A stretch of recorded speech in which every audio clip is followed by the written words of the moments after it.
Hello, I am Leandro Melendez from Qualitas Group.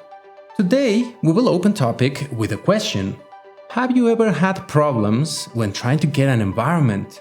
Doesn't matter for what, for any task in the software development cycle. I don't know exactly what you answered, but I am willing to bet that most probably you said yes. And even probably multiple times, yes, yes, yes. Did you even shout out loud, yes?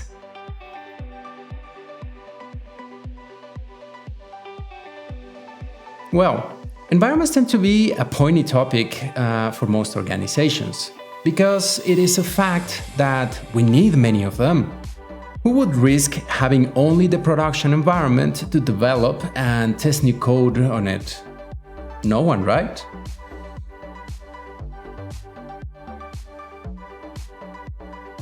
It is totally ridiculous. So indeed, we need multiple environments, at least to have one more environment aside of production. The general practice is to have at least dev and test, while others add flavors such as QA, pre-prod, sandboxes, integration, and many others.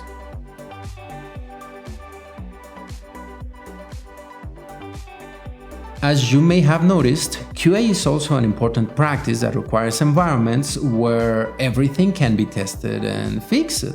From problems in production to new features being developed, in other words, almost everyone involved with the solution needs more than one environment. Developers, testers, operations, security, infrastructure, data management, and many others. Many groups here have the need for an environment to do their respective work and to make the solution move on. But from what I asked at the beginning of this episode, many of you know that getting an environment for your team is no easy task. Let us go through some of the problems faced when you are trying to get environments for QA purposes, since QA is the focus from this video series.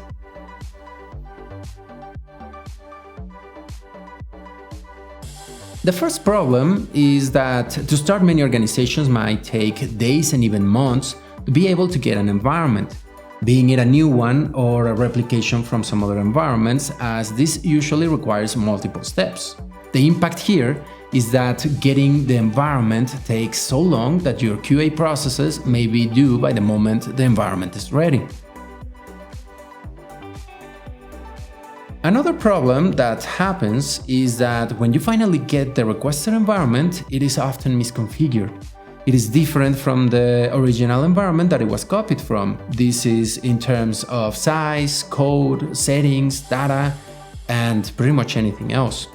The impact of this is that any of these differences will make your tests fail or give false bug detections from the environment differences rather than any real bugs.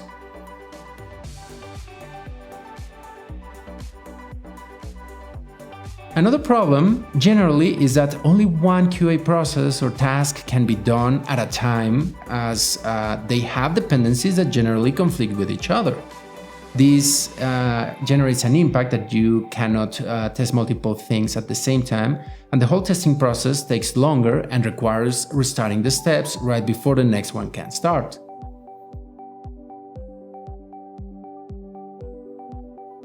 So, enough with so many problems. Today I'm going to talk to you about a solution based on automating dynamic environments based on blueprints and on-demand instantiation.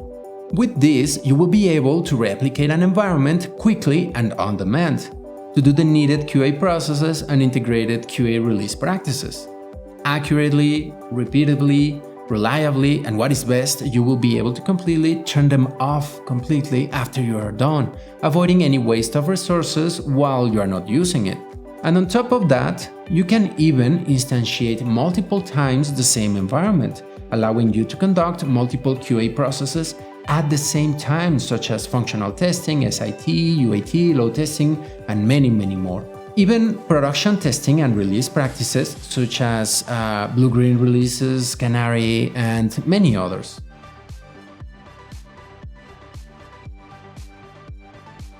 So by now you may be asking, how can we achieve that? Well, I'm gonna tell you the steps. The first step is to get access to the infrastructure where your environments reside or will reside. This is to gather all required information from them and configure the necessary steps.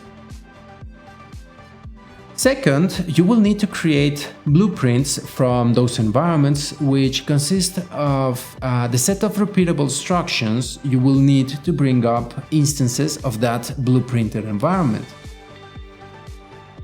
The third step is that now you will be able, with these blueprints, to instantiate identical environments to the one that you created the blueprint from.